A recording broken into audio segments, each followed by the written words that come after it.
Jemaat yang terkasih, saat ini kita diberi kesempatan untuk bersama-sama bersekutu dan menghayati ibadah Paskah, yaitu kebangkitan Tuhan Yesus Kristus. Dan marilah ibadah Paskah pada hari ini kita mulai dengan pengakuan dalam hati kita demikian, bahwa pertolongan kita adalah di dalam nama Tuhan, pencipta langit, bumi, dan segala isinya. Salam damai sejahtera dari Allah Bapa dan Tuhan kita Yesus Kristus bagi saudara sekalian. Amin.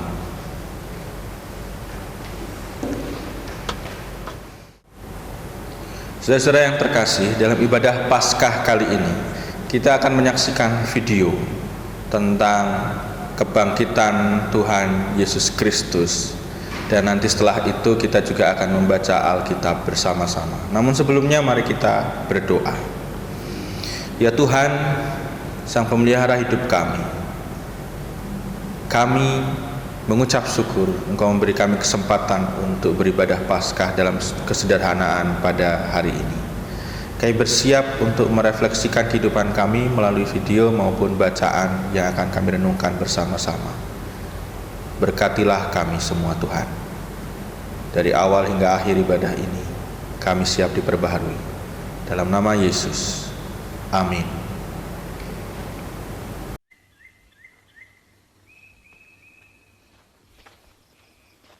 Pada hari Minggu pagi-pagi benar, perempuan-perempuan itu pergi ke kubur dengan membawa rempah-rempah.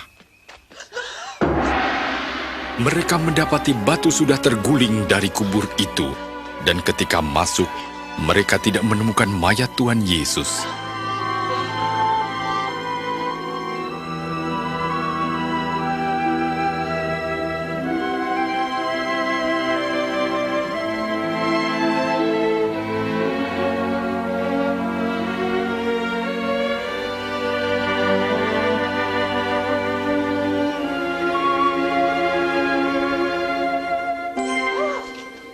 Mengapa kamu mencari Dia yang hidup di antara orang mati? Ia tidak ada di sini. Ia telah bangkit, seperti yang telah dikatakannya ketika di Galilea, bahwa Anak Manusia harus diserahkan ke tangan orang-orang berdosa, disalibkan, dan akan bangkit pada hari yang ketiga.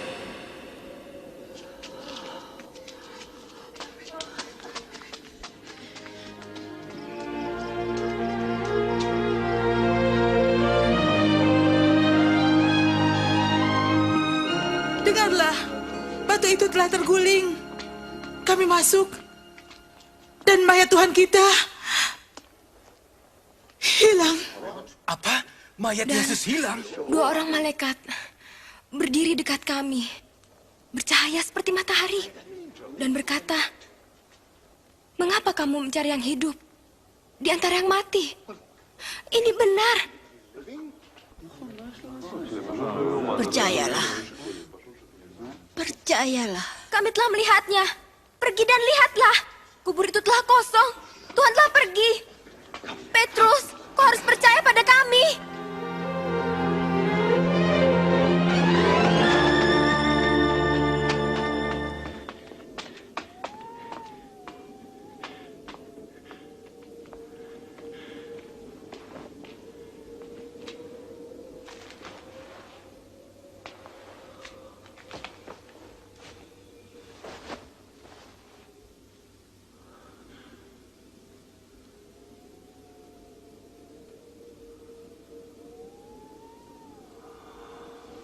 Sampaikan kepada orang-orang Israel, yaitu firman yang memberitakan damai sejahtera oleh Yesus Kristus yang adalah Tuhan dari semua orang.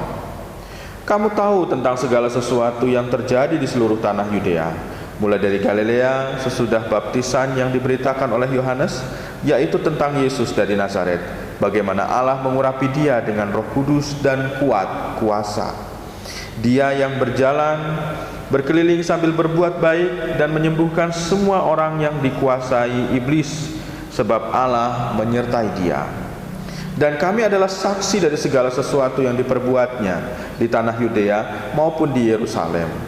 Dan mereka telah membunuh Dia dan menggantung Dia pada kayu salib.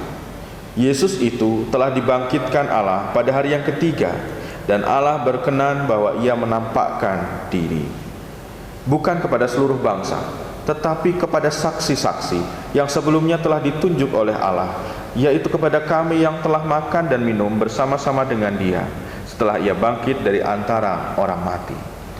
Dan Ia telah menugaskan kami memberitakan kepada seluruh bangsa dan bersaksi bahwa Dialah yang ditentukan Allah menjadi hakim atas orang-orang hidup dan orang-orang mati. Tentang Dialah semua nabi bersaksi bahwa barang siapa percaya kepadanya, ia akan mendapat pengampunan dosa oleh karena namanya. Demikianlah sabda Tuhan, yang berbahagia adalah yang mendengar, menyimpan, dan menghayatinya. Haleluya. Amin. Jemaat yang terkasih, demikian tadi bacaan kita, Kisah Para Rasul 10 ayat 34 sampai dengan 43. Dan kita akan merenungkan dalam semangat terang Paskah, yaitu kebangkitan Tuhan Yesus Kristus. Coba kita perhatikan lagi ayat 34 dan 35. Rasul Paulus berbicara demikian. Sesungguhnya aku telah mengerti bahwa Allah tidak membedakan orang. Setiap orang dari bangsa manapun yang takut akan Dia dan yang mengamalkan kebenaran berkenan kepadanya. Jemaat yang terkasih, kalimat tadi, ayat ini tadi, itu adalah sebuah ungkapan atau ucapan yang disampaikan oleh Petrus dengan segala kebesaran hatinya. Sebuah ungkapan yang pada awalnya tidak mudah untuk diungkapkan atau diucapkan oleh Petrus. Mengapa? Karena Petrus sejak dia lahir sampai usia dewasa, dia dididik dan dibesarkan dengan tradisi Yahudi yang ketat. Tradisi Yahudi yang ketat yang tidak hanya membedakan makanan haram, makanan halal, mana yang haram, mana yang halal, tetapi juga sampai pada tradisi ketat bagaimana berelasi dengan orang, khususnya bagaimana berelasi dengan orang di luar Yahudi.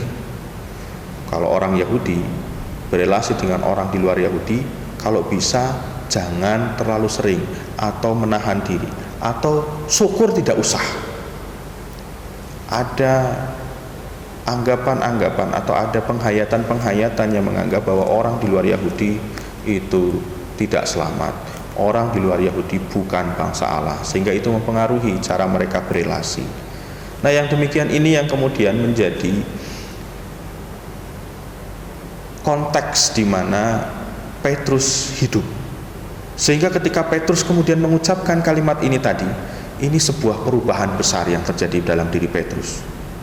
Perubahan besar yang kemudian memaksa diri Petrus untuk memperbaiki cara pandangnya, untuk memperbaiki cara penghayatannya, bagaimana dia berelasi. Ketika Petrus bilang sesungguhnya bahwa Allah tidak membedakan orang, ini sebuah perubahan besar.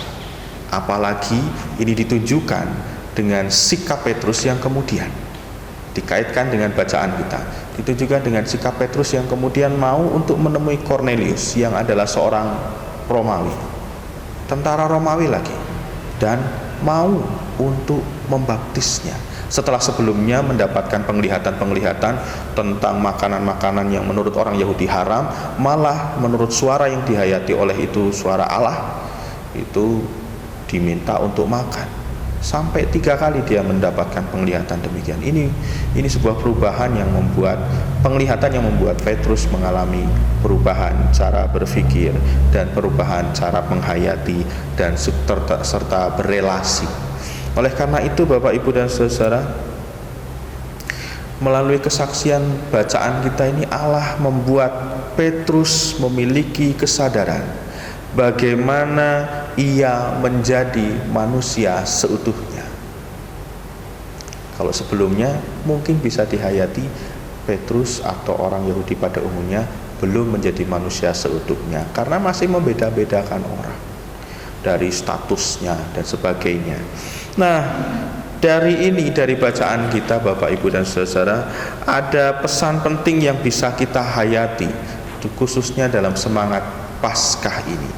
Yang pertama, bahwa makna Paskah selain kebangkitan Tuhan Yesus Kristus, ini juga bisa dihayati makna Paskah adalah Sang Firman yang menjadi manusia, yang telah sengsara, mati dan bangkit. Untuk apa? Untuk mendamaikan relasi manusia dengan Sang Pencipta, memperdamaikan relasi manusia dengan Allah. Ini makna Paskah. Yang lain, kalau sebelumnya kita menghayati Paskah itu adalah kebangkitan, Paskah itu adalah kemenangan, maka Paskah adalah sisi lain, adalah maknanya perdamaian. Karena melalui kematian dan kebangkitan Tuhan Yesus Kristus, manusia diperdamaikan dengan Allah.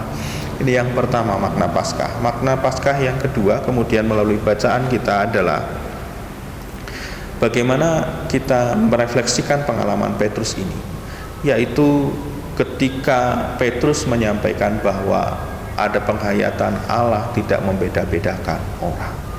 Maka dalam kerangka semangat Paskah tadi, makna Paskah yang perdamaian ini, Allah pun juga mau berdamai dengan setiap orang. Tidak cuma orang Yahudi, tidak cuma orang dalam golongan tertentu, tetapi semua ciptaan. Allah mau berdamai dengan semua ciptaan. Ini menjadi semangat Paskah yang kita hayati saat ini. Allah yang mau berdamai tanpa membedakan orang. Oleh karena itu Bapak Ibu dan saudara yang terkasih, semangat Paskahnya kemudian demikian. Ketika saat ini tidak hanya bangsa Indonesia tetapi juga bangsa di mana-mana tempat di belahan dunia yang lain ternyata mengalami wabah yang sama, yang seolah-olah menggambarkan wabah ini ternyata tidak pandang bulu. Wabah ini ternyata bisa menyerang bangsa manapun, bahkan bangsa yang adik kuasa sekalipun, yang kuat secara ekonomi sekalipun ternyata juga mengalami bencana wabah ini, sehingga menggambarkan seolah-olah wabah ini tanpa pandang bulu. Tapi melalui bacaan kita kemudian kita punya semangat baru, semangat yang kemudian bisa kita hayati bahwa kuasa dan keselamatan Allah juga tidak pandang bulu. Kuasa dan keselamatan Allah ini juga tidak melihat orang, tetapi berlaku untuk semua bangsa. Maka semangat yang demikian ini Bapak Ibu dan saudara kiranya bisa kita hayati demikian. Ini menjadi harapan baru bagi kita semua, khususnya di tengah-tengah situasi yang saat ini kita rasakan. Harapan yang mestinya menyemangati kita untuk lebih peduli kepada sesama, sama seperti Allah yang kemudian peduli dan mau berdamai dengan kita. Maka ini menjadi semangat baru bagi kita. Contohnya, peduli dengan sesama. Saat ini kita sedang di rumah saja, mau kemana-mana susah, mau pergi juga kita menjadi terbatas. Kita mengandalkan siapa? Mengandalkan abang ojek online. Maka salah satu kepedulian kita adalah misalnya memberi tips yang lebih banyak. Ini menjadi kepedulian kita, tanpa perlu tanya agamamu apa mas, tidak perlu. Ini menjadi kepedulian kita. Toh kita juga butuh mereka. Bagi mereka-mereka ini, mari kita berikan kepedulian. Selain juga tim medis yang memang butuh kepedulian dari kita, dari support kita yang bisa kita berikan. Ini harapan yang pertama. Harapan yang kedua yang bisa kita sebar, yang bisa kita renungkan adalah harapan yang menyemangati kita untuk lebih memberi ruang pada kehendak Tuhan. Ruang kepada kehendak Tuhan, bukan kehendak pribadi. Kalau mau nuruti Petrus nggak akan mau untuk membaptis Kornelius. Tetapi karena Petrus kemudian memberi ruang pada kehendak Tuhan, maka ini pun juga membuat Petrus bisa membaptis Kornelius. Maka ketika kita menghayati harapan yang memberi kita ruang untuk memberi ruang kepada Allah, maka mari kita juga mencoba merefleksikan hal-hal yang mungkin tidak sesuai dengan rancangan kita. Mungkin ini adalah kehendak Tuhan. Pernikahan yang mestinya bisa digelar dengan baik, dengan berbagai macam kemeriahan, mungkin kehendak Tuhan adalah bagaimana kita mampu mengendalikan diri, menahan diri dalam situasi yang demikian. Ini harapan-harapan yang bisa kita rawat dan kita bangun juga. Harapan yang lain Bapak Ibu dan saudara yang terkait bacaan kita adalah harapan yang dalam rangka merawat perdamaian. Sebagaimana Paskah adalah maknanya perdamaian. Harapan yang dalam rangka kita merawat perdamaian, yang ini adalah warisan Allah, adalah agar kita tidak mudah untuk memberi label kepada orang. Yang namanya merawat perdamaian itu tidak mudah menuduh, tidak mudah memberi label, tidak mudah memberi cap kepada orang. Label seperti apa toh? Nah ini label yang bisa kita renungkan atau bisa menjadi kritik bagi kita adalah ketika kita mungkin Bapak Ibu atau saudara-saudara pernah mendengar, wah ibadah kok di rumah kayak kurang iman aja. Ini label yang diberikan kepada orang. Nggak percaya sama kuasa Allah kok. Ini label yang diberikan kepada orang. Penilaian-penilaian yang negatif yang diberikan kepada orang. Wah, pendetanya ini nggak punya iman yang cukup sehingga harus beribadah di rumah. Nah, ini label yang diberikan kepada orang. Bahkan ketika kemudian kita memberi label kepada mereka yang menderita COVID misalnya, wah kamu menderita COVID, seolah-olah mereka yang menderita COVID itu kena aib, kena kutuk. Ini juga label. Padahal wabah ini bisa menyerang siapa saja, bisa panjenengan, bisa saya. Maka ini menjadi semangat baru adalah bagaimana kita merawat perdamaian. Tidak lagi mudah memberi label kepada orang. Bahkan label-label sederhana, orang itu angel, bisa jadi karena kita sendiri yang belum kenal. Orang itu jelei, bisa jadi karena kita sendiri yang belum kenal. Atau bahkan mungkin kita juga yang lebih jelei daripada orang yang kita sebut jelei. Dalam hal semangat perdamaian, semangat Paskah ini, mari kita hidupi semangat yang baru ini, harapan yang baru. Tidak lagi menghidupi harapan yang justru membuat kita jadi patah semangat. Oleh karena itu Bapak Ibu dan saudara, Allah yang mau berdamai dengan panjenengan dan saya dengan tidak membeda-bedakan orang, mari kita hidupi ini, kita rasakan ini. Selamat Paskah, selamat berdiam di rumah atau kerja di rumah atau beraktivitas di rumah dengan segala keterbatasannya, dan selamat belajar untuk peduli dengan orang lain. Mohon maaf lahir dan batin. Amin. Jemaat yang terkasih, setelah kita mendengarkan firman Tuhan, mari kita berdoa. Kami bersyukur Tuhan, pada hari ini melalui semangat Paskah, melalui ibadah Paskah ini kami diingatkan bahwa makna lain dari Paskah adalah perdamaian. Dan ketika Engkau mengingatkan kami akan makna perdamaian, Engkau juga mengingatkan kami melalui bacaan kami bahwa Engkau mau berdamai dengan siapapun tanpa memandang orang. Kiranya kami disemangati dengan harapan baru ini, dengan kami lebih peduli kepada orang sesama kami ketika sebelumnya kami tidak peduli dengan sesama kami. Dengan kami lebih memasrahkan rancangan kehidupan kami ke dalam tangan kuasa-Mu, tatkala kami lebih percaya kepada intuisi kami dan kuat kemampuan kami dalam kami merancangkan kehidupan. Dengan kami merawat perdamaian sebagaimana Engkau yang mau berdamai dengan kami melalui sesama kami, tatkala kami tidak lagi memberi label kepada sesama kami hanya melalui emosi kami. Ampuni kami Tuhan, kami serahkan kehidupan kami selanjutnya dalam semangat Paskah ini ke dalam tangan kuasa-Mu.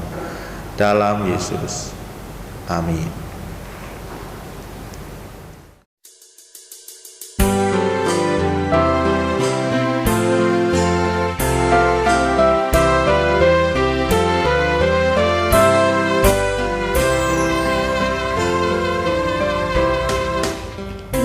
Kristus bangkit surga, Haleluya. Amin.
Setelah kita mengaturkan persembahan, mari kita bersama-sama berdoa syafaat.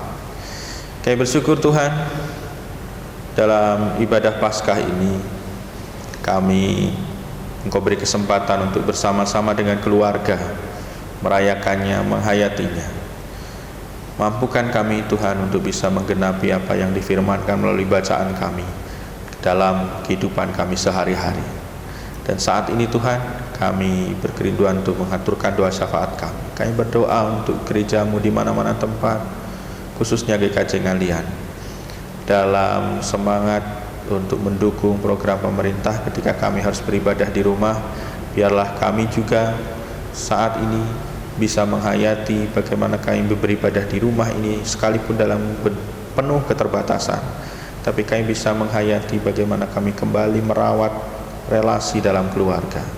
Semangat Paskah yang di dalamnya ada perdamaian mengingatkan kami bagaimana kami merawat perdamaian dalam kehidupan rumah tangga kami, baik itu relasi suami, istri, anak, orang tua, bahkan keluarga besar. Urapi kami semua dalam semangat merawat perdamaian ini Tuhan. Dan biarlah kami dengan kerendahan diri untuk berbesar hati mau memohon maaf dalam semangat perdamaian ini. Dan Tuhan, firman Tuhan kiranya menguatkan dan menyinari kami semua. Kami juga berdoa Tuhan untuk saudara kami yang sakit yang tidak dapat kami sebutkan satu persatu. Urapilah, berkatilah. Bahkan saudara kami yang terkena wabah ini, kami yakin dan percaya Engkau pun tetap menyertai. Beri kesabaran dalam melewati setiap proses pemulihan, dan urapi para tim medis dalam menjadi sarana Engkau memberikan pemeliharaan iman dan juga memberikan perawatan medis. Tuhan, kami juga berdoa untuk program-program gerejawi yang mungkin sudah dirancang tetapi harus ditunda. Biarlah juga bisa disesuaikan dengan kondisi yang saat ini terjadi, sehingga jemaat juga masih tetap bisa merasakan lawatan pemeliharaan. Kami juga berdoa bagi para pemimpin bangsa kami di tengah situasi yang demikian. Biarlah tidak mempolitisir tetapi bersatu untuk bisa membawa bangsa ini bisa melewati musibah wabah ini dengan tetap menjaga persatuan dan kesatuan, tidak larut dalam arus perpecahan bangsa. Kami juga menyerahkan bangsa-bangsa di belahan bumi manapun yang juga mengalami musibah yang sama. Kiranya setelah melewati wabah ini, seluruh kehidupan berbangsa di belahan bumi manapun ini bisa berubah dan bisa memaknai kehidupan berbangsa menjadi jauh lebih berarti, jauh lebih menjaga perdamaian, jauh lebih menjaga kerukunan, dan tidak membeda-bedakan satu dengan yang lain.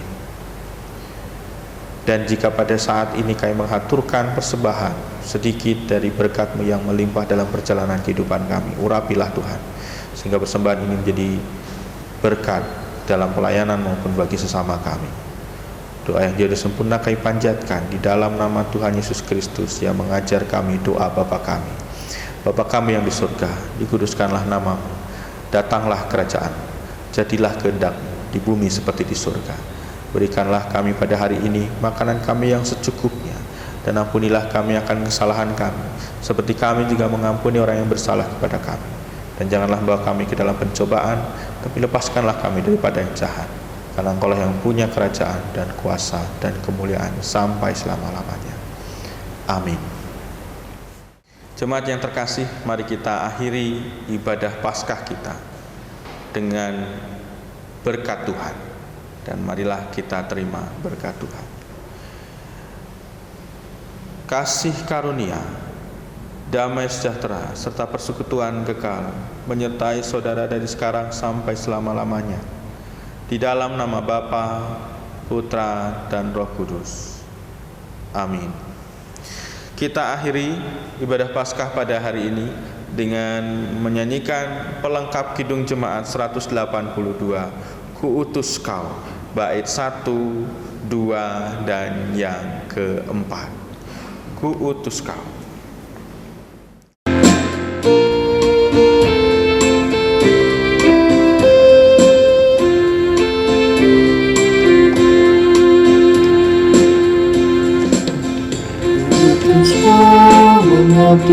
Engkau kami, berkarya terus dengan hati teguh. Meski dihina dan menanggung beban, ku teruskan mengerti bagimu.